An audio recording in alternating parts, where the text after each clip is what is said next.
The Real Estate Revolution radio show is designed to educate Missoula homeowners and home buyers how to navigate the uncharted waters of the current Western Montana real estate market in an educational, often edgy, and high-energy fashion with host Jason Baker. Jason will teach you all the secrets on how to win with real estate, from listing your property to purchasing investments. Jason has you covered. Be sure to check the home of the week, the good news, and current market updates each week. Jason is revolutionizing the real estate experience for over 100 clients a year. Happy Sunday, my friend. How are things? Happy Sunday, buddy. They are so good. You know, this last week, we're going to do 3 or 4 minutes with no before the commercial break. We have these amazing guys back from Accruit, right? And they were talking about 1031s and everything like that. But I had a conversation with someone this week, since it's Sunday, you know, little Jesus Day, you know, and then, or, you know, whatever, you know, whatever you're doing. But I'm doing me a little Jesus. But I got, back in 2013, I had someone in my office the other day, just a great person. And she was sad. And I said, "What's the matter?" And she said, I'm having, I have negative self-talk. So I said, negative self-talk. And I said, "What does that mean? Are you telling yourself that you're not good enough, or that you're this or that?" She's like, "Yeah, everything that I think about myself just isn't really good." And I said, "Okay." I got shot in 2013, and for 2 years after that, I was a completely messed up individual. Right. Okay. Yeah. So I said, "Here's what I want you to do." First of all, I looked her right in her eyes and I said, "Look, you're so valuable to the fabric of everything." And she is. Mm-hmm. And but I can't make her believe that. So I gave her some some exercises to do throughout the week, okay? And I know we're short on time, and I know we got these amazing guys, and they're like, "What is Jason talking about? I thought this was a real estate show." But I told her to write down 3 things that she was grateful for. Do you know, KC, if you're grateful for 3 things, you can't be grateful and pissed all at the same time. You can't be mad. You can't be grateful and ungrateful at the same time. Yeah. It's not possible. So when you're in that gratitude, you're going to be happy. And second thing, write down 3 short-term goals, 3 long-term goals. Okay? Those always end up, after the gratitude exercise, being really, really positive. Yeah. And a lot of thought should go into that. And if these change on the daily, it doesn't matter. The fact of the matter is, have a destination. Mm-hmm. That's number 2. Okay. Number 3, write down 3 things that you completed over the last 24 or 48 hours that you did not congratulate yourself for, that you should. Okay. Do you realize that people never, ever give themselves credit for anything? Yeah. Being nice to that person, holding the door, not choking on breakfast. Yeah. You know what I'm saying? You know, waking that kind of thing. Yeah. Not getting coffee grinds, fall outside the filter and going to your cup like you did this weekend for me. Yeah. So, but realistically, write down some personal successes, and then write down 1 thing you accomplished today. What's your 1 thing you're going to do no matter what? And she's going to do that for me. I'm going to report back on how she does. See how it works? I wanted to just kind of throw that out there. I like it. Yeah. I'm going to do that. I'm going to email you that right there. I need to give myself a good old POB. I think the fact of the matter is that we're all here for a reason, and I think we need to take it easy on ourselves, and I think we need to chill out, and I think you need to know and just keep telling ourselves that everything's going to be okay no matter what over time. Yep. You know what? One of my long-term goals is to generate generational wealth. You're going to do that, and I know that we're going to be talking with our buddies from Accruit here. Yes. In just a minute, we're going to take a quick commercial break. I love it. And be back with more Real Estate Revolution Radio. Jason Baker, don't go anywhere. All right. Hey, if you're even thinking of selling your home, well, you need to know all of your options. That's why there is one source that I look to for the best advice on the local real estate market. I'm talking about Jason Baker of Rise Realty, Montana. What's the latest news in real estate? Sean, the good news is when you have great marketing, what's happening in the market doesn't matter that much. That said, we're seeing rising interest rates that has removed approximately 30% of the buyers from the market, and that's going to continue. How does that impact sellers today? Simply put, this is the last chance to sell, I believe, for top dollar. Less buyers means less showings, less offers over asking price, and we can still help get you over asking price with our amazing marketing. All right, as always, thanks for the insight. He knows how to cut through all of the talk and to give you accurate information. So call the agent I recommend. Call Jason at 552-4443. That's 552-4443. Online, JasonBakerTeam.com. That's JasonBakerTeam.com. From listing your property to purchasing investments, Jason Baker has got you covered. Time for more of the Real Estate Revolution Show. Welcome back to Real Estate Revolution Radio with Jason Baker. Jason, today we're talking about how much we enjoy paying taxes. This is part 2 of why we love to pay the man. Oh, it's so much fun. Yeah, absolutely. Did you see the deal about the Mega Millions winner? How that after taxes they end up with $733 million or something like that? Did someone win? Yeah. Yes, someone won in Illinois. A sole winner in Illinois. It wasn't me. But listen, I love the best part when it says $1.3 billion after taxes they get $733 million, and it said congratulations to the IRS for winning $800 some odd million. The IRS won more. Yeah. How does that even work? Congratulations, Uncle Sam. Oh my gosh, I know. And they spend everything. They're super fiscally conservative. You know all right, that's another show. We're going to have to. Well, we do have special guests back. They joined us yet again this weekend to discuss the 1031s. Back for more punishment. Yeah, and explain to us, how we're going to make that generational wealth. When we were last week, when we finished off, for those just tuning in, we were talking about 1031, what it is, and you can go on to, you can Google the on-demand. Where do they, if they want to listen to last week's episode, how do they? Newstalk KGVO.com. NewstalkKGVO.com. That's right. And click on on-demand, and you'll see Real Estate Revolution. Total listeners 1. I think it was my mom. Yeah, that's right. Yeah. And but we were talking about how do we build generational wealth through some tax, through tax deferment, through 1031, and the properties. Basically, if it's not and correct me if I'm wrong, gentlemen, if it's not your personal, your primary residence, your personal residence, it basically could be deferred. So introduce yourselves again, gentlemen, and then let's get into how we continue to build generational wealth and talk more about 1031s. Thanks a lot, Jason. Appreciate it. My name is Max Hansen. I'm an attorney. I've worked with a company called Accruit LLC, headquartered out of Denver, but I've been in Dillon almost my entire life. I was born and raised on a ranch southwest of Dillon, and then went to high school up in Kalispell. So went to Carroll College for my undergraduate, and then went to law school, came back to Montana in 76. Been doing exchanges since 1978, helping people defer taxes that whole time. I sold my exchange company to Accruit in 2018, and I've been with them now for 4 years, along with some of the employees that came over with me. And one of those employees is the new guy on the block, Jonathan Barch. He works out of our office in Bozeman. Jonathan, you can tell him a little bit about yourself. Yeah, thanks for having us on, gentlemen. I've been prior to joining Accruit, I was about 20 years in public service. I was in the United States Air Force, and then I worked for the Bozeman Police Department. Went to undergrad here in Bozeman at MSU, and then attended law school after I left the force over there in the beautiful city of Missoula. And I've been on with Accruit on board here, working with Max, learning the ropes 1031 ever since kind of the beginning of this year. And it's been a blast, and it's great to be on board here and help educate folks on Section 1031 and how that can be a useful tool for wealth generation. When you were at law school, were you? And this question might be more for Max, but since you were more recently there, you could chime in too. If you had a wife and you wanted to live in Dillon, and you currently lived in Florence. Are you doing this? What? How? I'm just asking could you convince? How hypothetically speaking, and we're not talking about Sarah here. How could we convince her? To let her let you move to Dillon. Like, do you have any tips for me? Like negotiating 101? Well,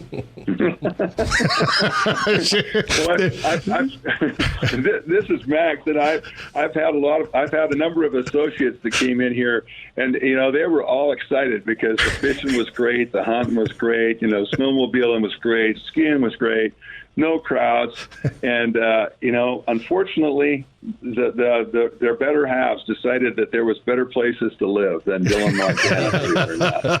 That's right. And if you're from out of state, Dillon is the worst place in the world to live if you're from out of state, especially one of the coasts. Okay, do not move to Dillon, please. Don't do that. No. Yep, that's right. No, the grizzly bears here roaming the streets of downtown Dillon will eat you in a heartbeat. Not to mention the rattlesnakes. That's exactly right. And more people get gored by bison in downtown Dillon than anywhere else. That's for sure. Or they get eaten bitten by beavers. That's right. So, but we love Dillon, and we spend a lot of time there. And the wind, you got to get used to the wind, and that's for sure. And you got to get used to the cold, no doubt. Well, back to 1031s. All jokes aside, and again, thank you both for being here. Again, thank you for your service, sir.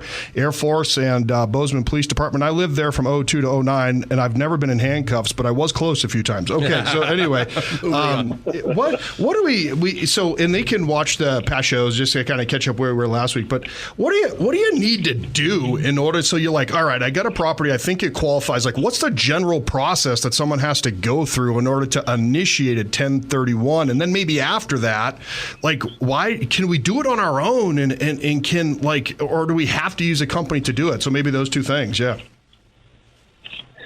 Right. That's a great question. So, yeah, the code outlines specific. That's Jonathan talking. Yeah, nice. This is Jonathan here. What's up, Jonathan? So the code outlines the specific provisions for, engaging a qualified intermediary. And so that's what we do. Okay. Because you can't have, when you sell a property, you can't go to closing and take possession of those funds. Can't have constructive receipt. Because essentially, the background here is that, when this code was designed, like we talked about earlier in the last episode, in 1921, it was designed for, swapping deeds among, different investors. So this is if there's any kind of cash obtained or proceeds obtained from the sale by the seller, then that exchange is disallowed. So you have to engage a qualified intermediary to avoid that constructive receipt rule, and that's what we do here at Accruit. Yeah. So when you've decided that you've got this property, you've been holding it for investment, and it qualifies, and you say, hey, I don't want to pay the capital gains on this transaction.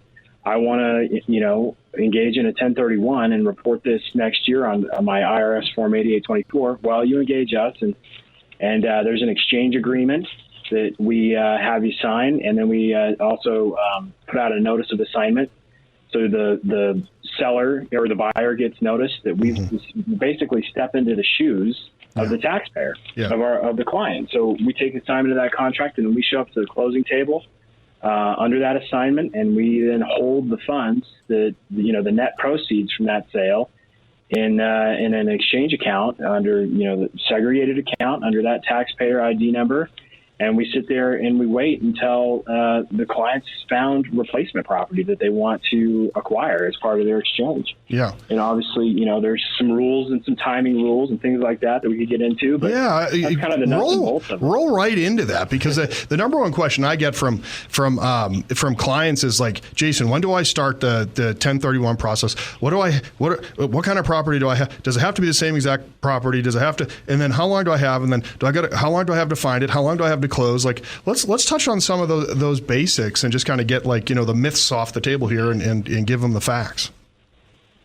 Okay, this is Max, and so what will end up happening, as Jonathan said, when you get a property under contract to sell, your relinquished property is under contract to sell. We step into your shoes at closing. We receive the funds, and that's the magic date. The date of closing is the magic date that starts the exchange period. And the taxpayer has from 45 days from the date of closing on their relinquished property to identify replacement property, and they have 180 days from that closing date to actually acquire what they identified in the identification process. There are some identification rules. The taxpayer can identify up to 3 different properties, and we always tell people, hey, even if you think you've narrowed it down to one property, right, always identify a couple more properties as backups, because you never know if that first one's going to fall off the market for any number of reasons. The seller walks, whatever happens. You don't want to be caught flat-footed, because once you're out past the 45th day as the taxpayer or the exchanger, you cannot then identify any additional properties. So we always tell people to do the backup, and they can actually identify more than 3 properties. It's just that if they identify 4, 5, or 6 properties, the aggregate value of those properties cannot exceed 200% of the sale price. So if a taxpayer sells a property for $250,000, they could identify 4 properties as long as the aggregate value is not more than $500,000, which is 200% of $250,000. Okay. Yeah. And there's some other more obtuse rules that come into play, but we're not going to get into that today. Yeah. Basically, there's the 3 property rule, the 200% rule, and so the taxpayer then has 180 days from the date of closing to actually close on the replacement property. And sometimes it takes that long. Yeah. And the other thing that's a practical tip is that, even if you've got a property under contract to sell, you're not going to close for 45 days. It's really good for taxpayers to be out there in front of that closing, trying to nail something down, and maybe even get something under contract as a replacement property before they close on their relinquished property, because inventories are still pretty tight right now. Yes. There's not a lot of property out there in the market, and it's really important for them to stay ahead of the game, because that 45 days goes by really quickly. Take it from me. Unless it's the 45 days before hunting season. And then it's like the slowest 45 days of the whole entire year. It just drags on. You're like, oh gosh, I just found out that I don't fly in until 12:30 before opening day. I get in at 12:30 a.m. of the opening day of duck season. Oh, from a training. So how am I going to get out of that? Yeah, my mom always said you can sleep when you're dead. Yeah, that's exactly. I have to drive over to Dillon. I mean, the hunting's terrible in Dillon. So anyway, yeah. So the 45 days. So that's an important date. So the 45 days, the 180 days, and I heard you say it could be up to 3 properties or three areas or three. Well, 3 different properties. Okay. I mean, you can identify up to 3 properties, or more than 3. So, say if somebody sells a property for $500,000, they could identify 4 properties as long as the total value of those properties is not more than $1 million. Okay, which gives them more latitude if they're wanting to diversify. So a lot of times people will end up exchanging out of one property, and they'll acquire 1, 2, 3, maybe 4 different properties as replacement properties. Likewise, you can exchange out of a number of different relinquished properties and only acquire one property. So you can consolidate all the exchange funds from 4 different sales and just acquire one much larger property. Wow. Jonathan, maybe you can talk a little bit about, what people do as far as diversifying in property types and look at different geographical locations. That would be great too. And then what happens if you're like me and with everything and you kind of wait till the last minute and then it does? Is there and you have that what moment? Is there anything else besides like what happens? So after 45 days, you're messed up. Is there anything? Are there any last minute things you can do to either extend this or put it into something else if by chance, for whatever reason, all 3 of those properties or 4 of those properties or whatever, just they just fall out for whatever reason, is there any fail safe or parachute there? No, there really isn't. That 45 days is a hard deadline that the IRS sets out. And I think that's there's a couple different underlying policy reasons that it's in the code. Yeah. But primarily, too, I think is to keep it within a single tax reporting period, and it's also to kind of light the fire a little bit. Okay. And the exchange can be disallowed if you play around with the identification rules and you get audited, and it turns out that that's not truly what you identified prior to day 45. Yeah. Some of the other portions, components of these rules also relate to, say, like we've talked about right now. The one thing that I also tell clients is, look, 45 days comes fast. And like Max mentioned as well, if you've got your property under contract and you've got a closing date, you can go out there and start hunting for a replacement property prior to your closing date. So that kind of extends that window. You could really have 90 days or so. Yeah. Right. And it's an option contract is one way to look at it a little bit, is say, hey, you know what? Even though the market's tight, I'm going to take this option contract that I can try and defer, and then I'm going to give myself this 45 days plus that additional time to try to find a replacement property. And at least you took the shot at, it's a small fee to pay when you look at a possible deferral of, $30,000, $50,000, $80,000 in capital gains tax that you may be out, given, the event that you don't, try to engage in a 1031 transaction. But so that's one way of kind of treating a 1031 exchange and looking at that 45-day period is saying, at least I'm going to give it a shot. And try to find something right now. There's a lot of off market stuff. There's a lot of hip pocket type properties. There's neighbor contracts, handshake agreement type stuff that can be done. So all of my listings are for sale, like right now, like all of my listings, just 1031 right into them, ladies and gentlemen. You know, we can do that today. We can help you quickly. We got the two guys on the phone. You got me. Casey will let me out of the studio eventually. We'll get this done for you.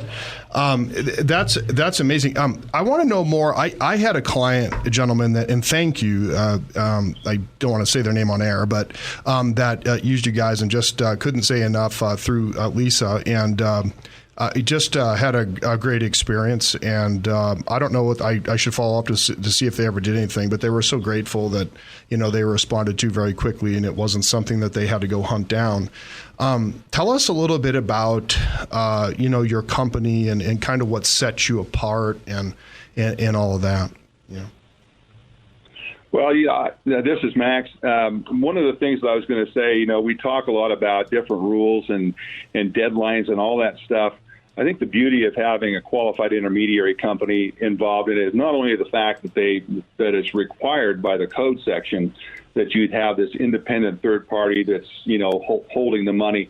So basically, the taxpayer is just swapping property A, the relinquished property for the replacement properties. Yeah. They never got the money in the interim, and that's why it's a tax-deferred exchange. That's why there's no tax payable at that time on that deal. Yeah. But, you know, I will say that, you know, in 91, I started my own exchange company. I had been working with clients prior to that from 78 through 91 that were doing 1031 exchanges, but the law was really not well settled on how they were done, and the only qualified intermediary companies that were out there, they were called facilitators at that time, were on the West Coast, and there were none in the Rocky Mountain region. So I formed American Equity Exchange, and I got to know a lot of the other companies, you know, around the company that were doing exchanges, and that number kept growing.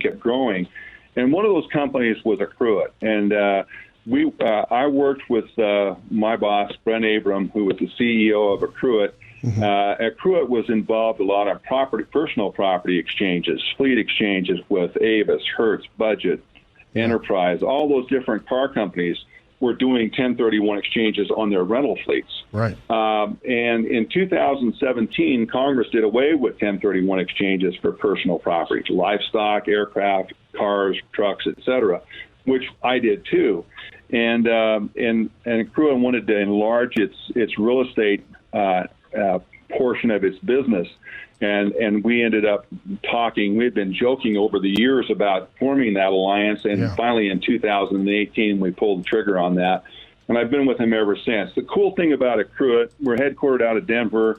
Obviously, we've got Jonathan and me working in Montana, the whole Rocky Mountain region. I basically cover I-15, you know, from Canada to California. Yeah. And we've got people all over the country. We've got three other attorneys that are working with Accruit, and that's all we do is just, you know, trying to figure out ways to, you know, to meet the requirements of 1031s. We've got a staff. We've got, you know, roughly 30 people now that are working with Accruit, Dallas, Fort Worth, Pennsylvania, New Jersey, some great client service professionals that know their stuff. And we have a program called Exchange Manager, which is a web-based app that we use now to document the exchanges. And all that's done, you know, online with our client service coordinators. Nice. So that title companies aren't juggling around a bunch of paper for the exchange portion of the deal when the closings take place on relinquished or replacement properties. That's already been taken care of, you know, between the client service coordinator and on our client. Yeah. You know, I know that based upon the three people that were my employees prior that have been with me, working with me now for over 20 years, Lisa had been a friend, and we've talked about Lisa, but she came on with us here about a year ago. Yeah. But I mean, each one of those people, you know, using Exchange Manager, you know, has been just a godsend for them because the amount of volumes that we handle, they're able to handle it easily with that program. And nobody else in the business has it. It's nobody else in the United States has tech-enabled businesses. We all make fun of tech, and you know, most of the time we just have to ask people if their computer's on. But the fact is that it really does help organize things, and especially with these deadlines, I can imagine just how the communication and the transparency and everything else, how that could really play a role there. But nothing beats good old-fashioned awesome humans. And well, I'll tell you this. Yeah, I'll tell you this, Jason. I mean, I'm a dinosaur. You know, I've already given away my age if you start doing the math. You know, I was born in the Old Barrett Hospital here in Dillon in 1949. And if a guy like me, you know, who practiced law for 45 years now, can get on his computer and do the things that I'm doing right now with Exchange Manager and just the other software that we have available to us, I mean, if I can do it, anybody can do it, especially these young guys like Jonathan, just so sharp coming out of law school and then having the IT capability at the same time. I mean, man, there's no comparison. I think it's so awesome, Jonathan, that you did the Air Force and then you're like, no, you forget it. I'm going back to school. I'm going to become an attorney. And I think that I love to see that kind of thing, and I love to see people constantly trying to get better, brother. So great job there. That's great. I love it. Oh, and then Max, when I come to Dillon next time, we got to go have a hamburger, or you get a haystack burger over Papa T's, baby. I can go over there and eat. I'm telling you. Either that, or I'll cook you one down at my place. I got a place just south of Dillon here. Oh, I would love down that. by the Beaverhead River, Poindexter. Oh yeah, slough. It's really a spring creek, but we call it the slough. Yeah, but I'll let you sit there on my deck and I'll cook you a burger. Jonathan will be here too. Probably we can get him to come over. Can I come too? No, you're not invited. But I'll tell you how good that burger was. Come on, guys. Come on, Casey. You can come down. You're only 2.5 hours away, man. I fit easily in most overhead compartments. I can tell. He said Poindexter Slough. I said duck hunting. I started drooling right on the microphone here. That's what I'm saying. I know. Yeah. My gosh, but it was. There's just something special about there. We are truly looking for a home there, a second home or an investment home there. So if you hear of anything. Okay, well, I'll keep my ear to the ground. Yeah, that'd be great. So, yeah. So what are some other stuff, like a lot of real estate agents listen to this show. I don't know if it's because they're like throwing things at the microphone, pretending that there's a picture of me on it or something like that, or like kicking the radio when they hear my voice. But there's some cool stuff that real estate agents should know. Real quick, how are we doing on time, Casey? Are we okay? We're getting near the end of the show. Okay, yeah. Awesome. So yeah, like for real estate agents, like what are some things real estate agents should do or look at, or some resources maybe on your website that they can go read about or whatnot? I'd say the first thing is we talk, like I said, we talk a lot about the rules and everything. We've got an 800 number on our website. The website's www.accruit.com, ACCRUIT.com. I mean, there's a whole wealth of information on there. Yeah. But there's an 800 number too, 800-237-1031. And you'll be able to click on there and get our contact information too, Great. Jonathan and mine. Yeah. So if real estate people have any questions, they can always contact us. We're getting calls constantly or emails from real estate brokers. Yeah. And I love talking to real estate brokers. One of the first tips that I give real estate brokers is, aside from, getting in touch with us, if you've got a client that's got some fairly complicated tax issues, depreciation issues, that type of thing, make sure that client gets in touch with their CPA before they sign a buy-sell agreement. Yep. And that CPA knows what they're doing and can do some advanced planning for depreciation recapture issues and that type of thing. Yeah. A lot of times accountants don't know until after the deal is done, because the client's just been in touch with their realtor and maybe their attorney, but more than likely, especially in Montana and other places in the Rocky Mountain region, the realtors are the frontline people, Yeah. And that's why Jonathan and I love doing webinars or even in-person deals for real estate offices where the whole team can be there. We can give them a 1 hour presentation just to outline some of the issues that they're going to run into on these 1031 deals. We're going to all be down there on Labor Day weekend going to that Kip Moore concert there and the rodeo as well. So, maybe, for a business write-off, maybe we'll have an hour with Max. Go ahead and give me a quick seminar so I can write this trip off. Exactly. This is sounding better and better, which is great. So, well, unfortunately, guys, we are out of time. We are out of time today, but I appreciate you guys joining us yet again this weekend. It was a very I learned a lot. I learned. My brain is smoking, but that's nothing new. The gerbil in my brain right now is exhausted. But I want to say thanks again for joining us. And if you missed our previous episode, we do have that up on demand. Also, this episode, if you missed anything or you want to learn more, listen to it again. Take notes this time. That's right. You can find it on demand at newstalkkgvo.com. Guys, thanks again for joining us. And Jason, as always, I'll see you next Sunday. Let's do it.